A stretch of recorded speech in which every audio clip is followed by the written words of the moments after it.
જય પરમેશ્વર, જય રામાધણી.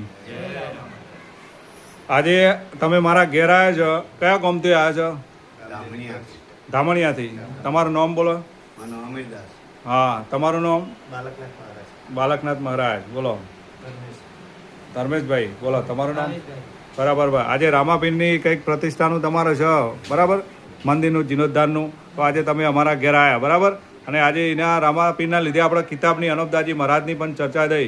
તો એવી ચર્ચા કરી કે ભાઈ આજે સંસારમાં જે રોગ બીમારી થઈ રહી તો શાના કારણે થઈ રહી. તો એવું આ અનોપદાજી મહારાજે લખ્યું છે કે ભાઈ આજે સંસારમાં રોગ બીમારી થઈ રહી, બાપના પહેલાં બેટો મરે, ઓરતો કાચી ઉંમરમાં બે ઓલાદ રહી જાય છે. તો શું કારણ છે? તો એનું કારણ છે હિન્દુસ્તાનના શેઠ સોદાગર મહાજન વાણિયા લંકાના ટેટ.